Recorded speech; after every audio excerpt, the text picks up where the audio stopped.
This program is made possible in part by Nebraskans for Public Television.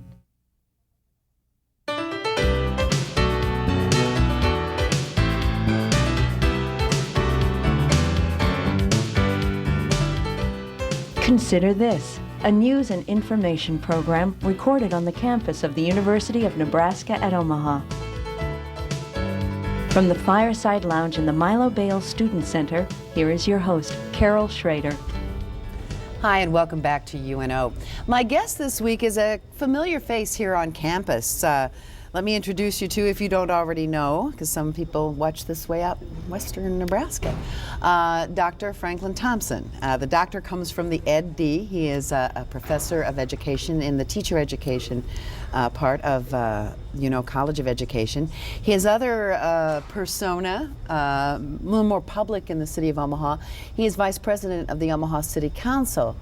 At a time where it's been interesting, to say the least. But this past week is, I wouldn't say it's the beginning or it's the culmination. It's just part of a kind of a big kind of little stop on the road to trying to come up with a city employee affirmative action program. And Carol, it's two things at once. It's dealing with an issue that we have currently before us, what to do with a 20-year-old plan that we're operating under.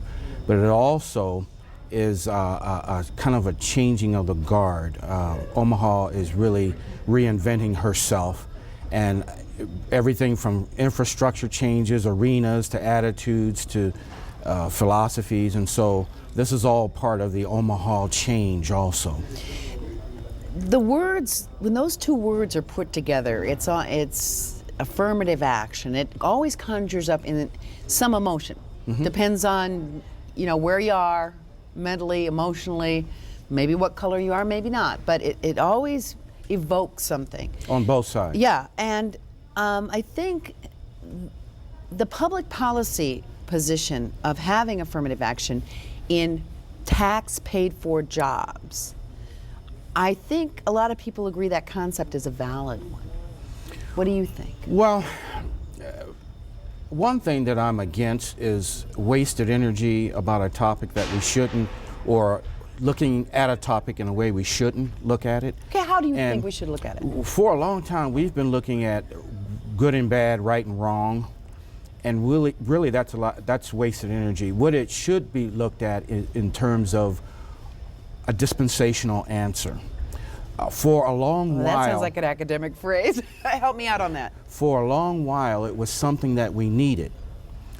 The problem is that when you go from one dispensation into another, people want to hang on to the old Linus's blanket, to use a cartoon analogy. And then the people who do see the next phase, they want to hurry up and microwave it real quick.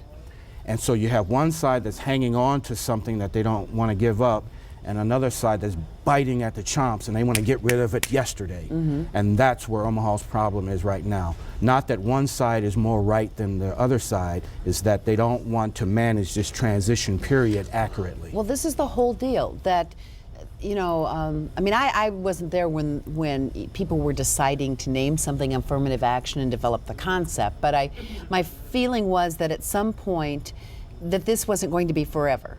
That this was, as you say, a dispensational thing to sort of, whether you want to say right or wrong, or just even the playing field, even the access to the playing field, whatever, that there would be an end game.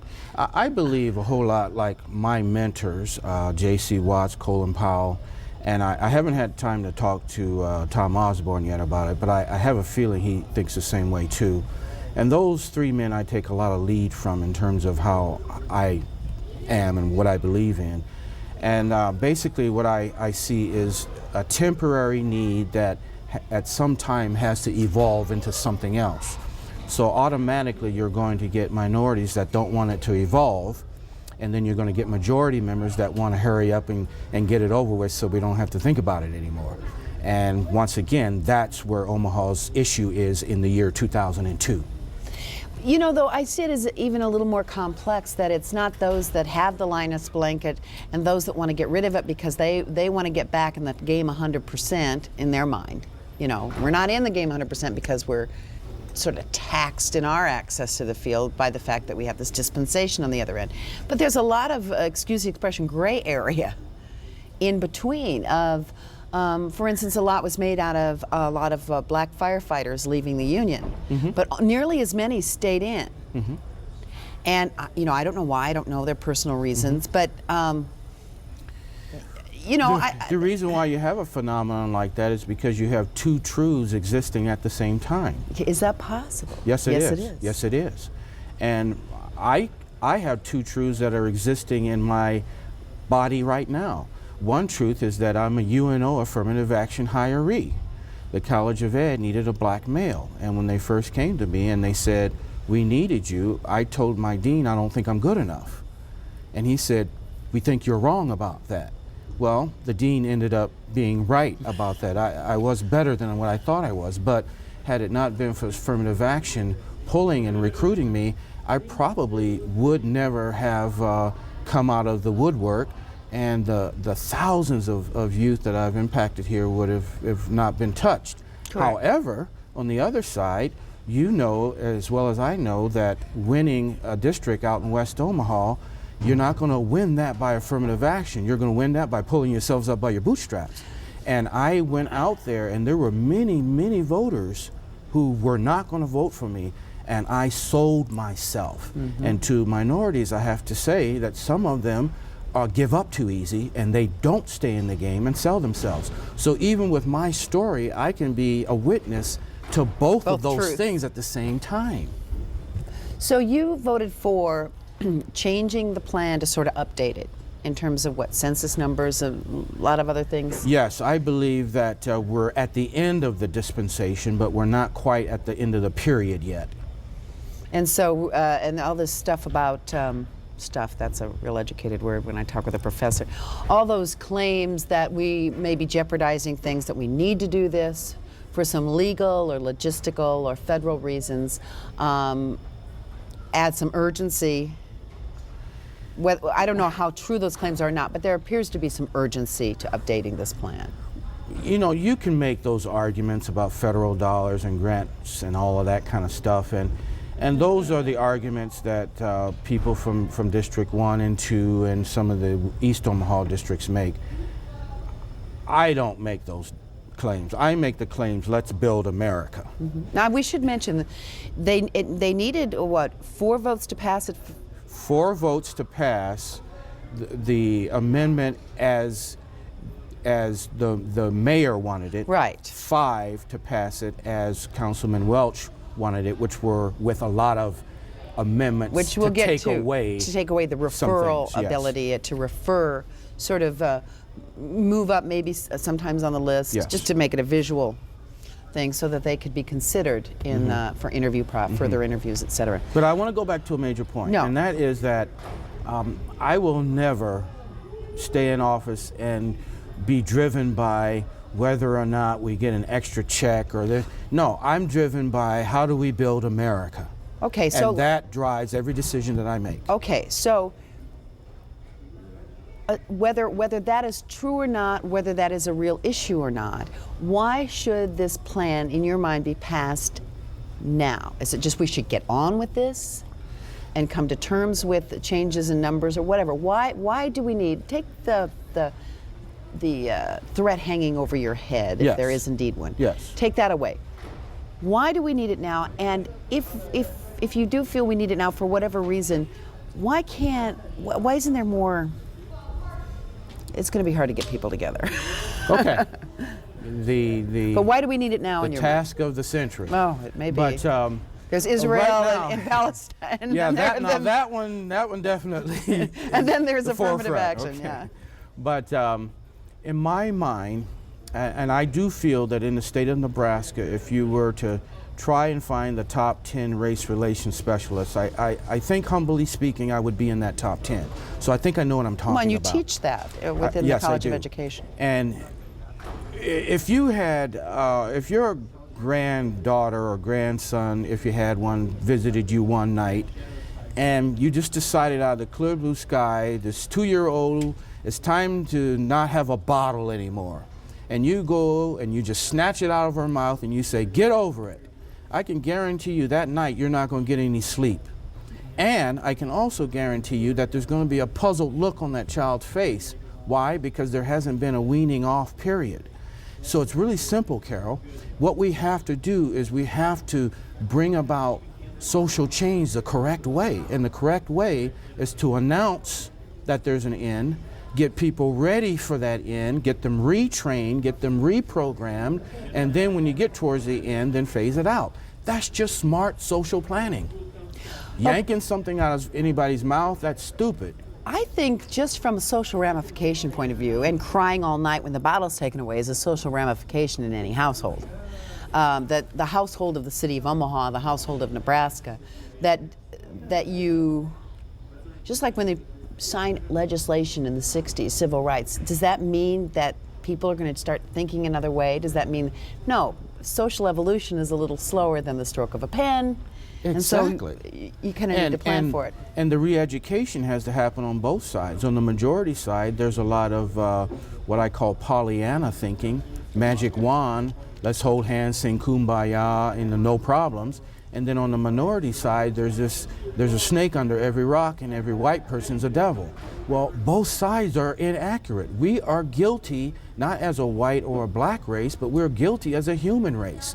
And until we both compromise and come and give up something and then say, let's learn about each other, then we're going to continue in the spiral that we're in.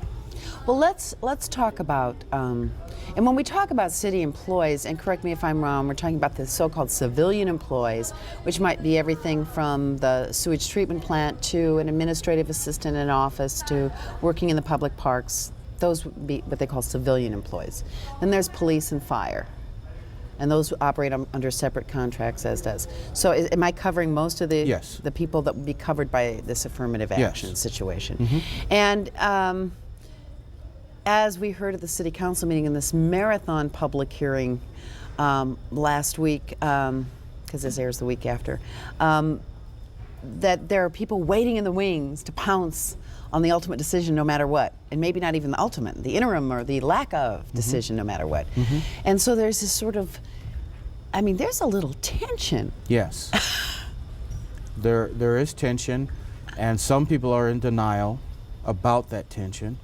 And when I raise the tension, then some people say that I'm over-exaggerating it, but we feel the right people are doing the managing of it, and we're going to get through it. What do you mean by the right people are doing the managing? Right now, I think there's a movement in City Council to maybe want to come back to the negotiation table and talk some more, look at are there points of compromise. Mm-hmm. But then we hear from the lawyer who's representing both the Midwest Guardians, which is the black police officers, Yes. and the Black Firefighters Union, that this referral is non-negotiable. Mm-hmm. It's not a budge, and that's kind of this is Well, the crux of part of but it. you Or is know, there more to it? there was a compromise floated that was rejected, and that compromise was floated by another councilman. I don't know if I have the permission to say who. Councilman Welch. But no, it was on the opposite side. Oh, on the opposite side. And the compromise was, let us keep the referral only after the compromise. 1, 2, 3. Who's comes in first, second, and third, that will follow that first, second, and third ranking, and then the fourth one then would be have like, to be like a black male, and then maybe the fourth one, fifth one would be a female, another protected Right. class. And so the compromise floated was to go ahead and let 1, 2, and 3 get the job, but then when the fourth position came up, that it would go to a protected class. Now that was a very smart compromise, but the firemen bid on it, but the police did not. Right now, in some cases, the first, second, and third might not even, depending on how many openings there are in a promotion or a job slot. I think what the the bulk of the police and fire union, which are primarily white males, is that they could work so hard, get at the top of the list on the testing and everything, and then if you're in the top 3, normally in a class, if you score high or in the top 3, if it's a fair, test that's evenly distributed on grades, I mean, that's an accomplishment. But that sense of accomplishment, for some people, is like wiped away. Depends on how you look at Right, it. depends on, in their mindset. Because my top students are not always my best students. I understand that, but I'm saying from their point of view, their sense Yes. of accomplishment, they're working toward a goal is taken away. So the first 3 may not all be included in current consideration. So that is an interesting. I understand what you're saying, but I want to emphasize that sometimes the best teachers that we churn out are the ones that are B+. I'll get A. to this. I'll get to that point because I want to talk about access and Okay. referral lists in general. Right. How they. But then again, there are individuals who get passed over who are white, and they have a heart, and they hurt, and they're confused, and they don't Right. understand I was just it. giving their point of view. Right. And so because that's a reality, then affirmative action cannot, I repeat, cannot be perpetual. Well, what this councilman from the other side proposed, I think, as you said, was interesting because it allowed 3 is kind of a magic number, but it would vary on how many positions were open. For instance, police and firefighters when they are up for the next rank. There's usually only 1 or 2 slots, or 3, maybe 4 slots available for a sergeant or a lieutenant. And the higher up you go, the fewer slots there are. Right. So it would have to kind of, when you have fewer people under consideration, then when you come on, you apply to get on the fire department, the police department, and the list is huge, and all these people apply, and so more are going to be taken in but sheer numbers. Keep in mind, the police and the fire union are not against the referrals for hiring at the entry level. They are against it in promotion. For promotions. Right. Okay. And usually what happens is that only 1 or 2 at the most promotions come up at a time. Right. So the compromise was when a promotion comes up, and if the top 3 are white, go ahead and fill that with the number 1, fill the next one with number 2, fill the next one with number 3, but when 4 comes along, it would be a protected class of a person who is qualified, not unqualified, Right. but qualified. Now, this was one of the big points raised, and there was questioning on it at the hearing, that when you have, let's say, whether it's 50 people try for a captain's test or 900 people take testing just to be on the police force, you have to come up with a group that is above a certain grade and whatever makes them qualified to go to the next step. I mean, that's how personnel departments work. Okay, we can't interview every one of these people, so we move ahead a group. And the whole people that were in favor of the current sort of system of affirmative action, in speaking in general, said it's access to that next step. And that makes sense because everybody didn't come from the same educational environment, and everybody. I mean, we did modify, for instance, the firefighters' physical test for women, which happens to benefit anyone that wants to try out. If they're not, but what about that access? Anyone can apply. We have to let anyone apply. But how do we kind of get the next step so there's still access? Well, once again, I can only talk about my story. And my story was not very good parenting, tough school, very tough neighborhood, bad luck up the yin yang, to use a non-academic term. And I was cheated. But somebody looked inside of me and said, there's a diamond inside, and we're going to pull him up to the top of the rank. And if you ask my dean today, he'll probably say that guy, Thompson, is in the top 10% of his employees. So, but where where do we figure out, and there is no magic formula, this is a rhetorical question, and I think everyone wants to find the diamond in the rough, and everyone wants to give opportunity, or most people, just, I mean, take color out of it, I want to find that employee, just if nothing else for selfish reasons, who's going to make me look good, who's going to be a team player, but we have these quantified tests in a lot of these civil service kinds of jobs. So, in that case, I agree with the fire union president, Mr. McDonald, and he talks about how the test and the testing process and the evaluation process is messed up, and that then they then have to take the brunt of the blame for something that they have no control over. And in that case, he's correct. And so what we need to do is do a better job of assessment. Much better job of assessment. But even before then, we have to start younger with kids, and we got to do a better job of training and recruiting. well, let me mention, since my husband is a firefighter, we were having a discussion of this the other night, and I said, well, how much, obviously, it has to start early with high school and recruitment and everything. And he says, well, it's coming in as a firefighter doesn't pay. I said, it pays more than a teacher by far. It's got job security. It can be very dangerous. But we were kind of doing these things. I said, but why aren't the kids fighting on it? How much money do you have for recruitment? None. Right. And there's an image problem. So what do? You have money Maybe for more recruitment. for police than fire right now in this. Oh, yes. But you have money for recruitment, you have a good plan, and then you go in and you work on that image problem.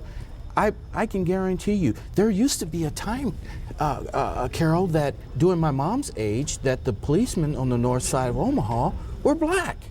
What happened to that? If we did it at one time, you can go back to that.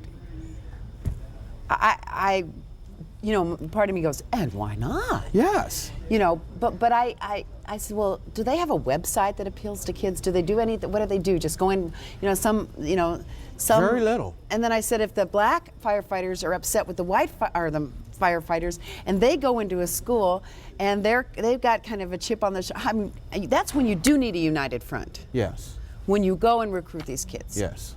Forget the politics, forget the other thing. Why am I doing the job? I agree. And I also know, and I'll never say that a white teacher or a white cop can never work with a minority kid, but there's some things about our culture. We have this inside knowledge, and we know how to work with knuckleheads. And there's a certain look that I can give, or a certain way that I can say things, and a kid will just And my husband come could do the same together. thing, and it wouldn't wouldn't do it. Only wouldn't because make it. I've had that inside experience and I know the nuance. And so there is a rationale for having black policemen working with Crips and Bloods. It makes a lot of sense. Right. It's like we worked so hard for a long time to get women gynecologists. It's Right. like we worked so hard for a long time to get male teachers Right. in the elementary. Because we know that people tend to relate differently, but the one thing they tend to relate more is like background, maybe not verbatim, but like circumstances, like, for lack of a better word, culture. It's a little finer nuance than that. But, just like, I mean, that's the nature of how we evolve. That's exactly right. The problem is that this detour, this experiment we're on, cannot last forever. So what we have to do is set a time frame and then work like the Dickens to get everything out of that transition period, and then encourage this city and this nation to then have reinvent herself. So we, need to recruit younger. We need to get out in the community more. We need to maybe revise testing procedures, and get what traditionally are very. And there's one more thing. Personnel departments are kind of a traditional kind of that they can be fun to work with. And one more thing. One more thing, and it's unpopular with people that look like me, but I've got to say it. We've got to stop letting learned helplessness rule our future. This whole thing, if you study too hard, then you're a white boy. That stuff is ridiculous. I just saw a Samuel L. Jackson movie the other day, and they referred to this Puerto Rican girl as schoolgirl, which was a big insult, Right. because she actually answered a question in That class. stuff is ridiculous, and it's killing minority peoples, specifically Mexican American, African American, and Native American. Now the Asian group is doing better, Arab group's doing better, and people from India are doing better. But those three, the big three, they have to learn to work against that learned helplessness stuff. As soon as one bad trouble comes, I fold and I give up. Can't do that. Okay, we have just a few minutes left. We're not going to have kumbaya tomorrow, as you say. Right. What are, and there's no quick fix, but if you had quick steps to get us to the next step of this transition, what would they be to get us off the dime? An intense re-education and recruitment program, where, let's say, a collaboration between UNO, the city, and then OPS, for example, what we call ecological intervention. And everybody's got to Change get the environment, everything. so to speak. Everybody's got to get on board, and we've got to send the message that yesterday was okay, but tomorrow has to be different. And we have to have everybody buy into it. Now notice while we're doing that, we haven't snatched the pacifier out the baby's mouth yet. You're laying the groundwork. Right, you lay the groundwork and you keep re-educating and you keep getting people ready for it, and then you take that pacifier out. So while you're reinventing the opportunity wheel, Yes, and the other side of that opportunity coin is pushing yourself ahead. that's right.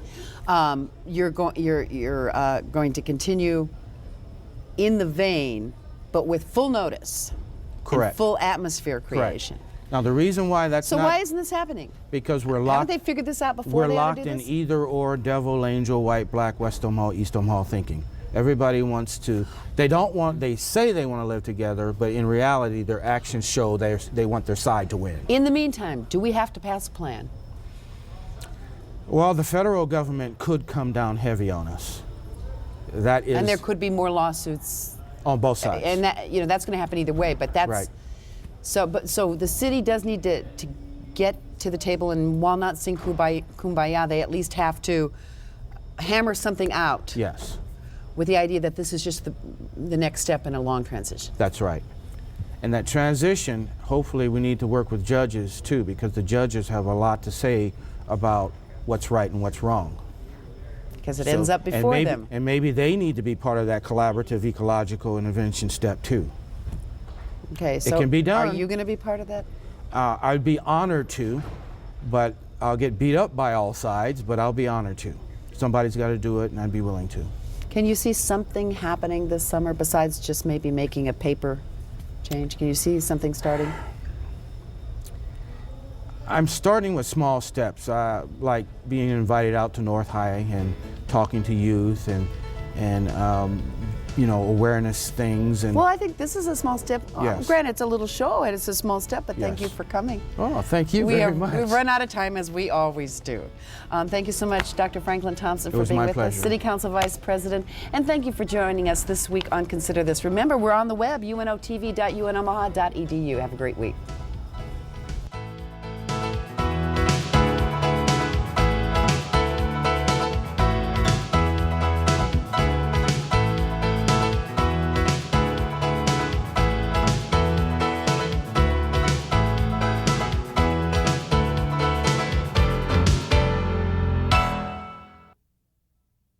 This program is made possible in part by Nebraskans for Public Television.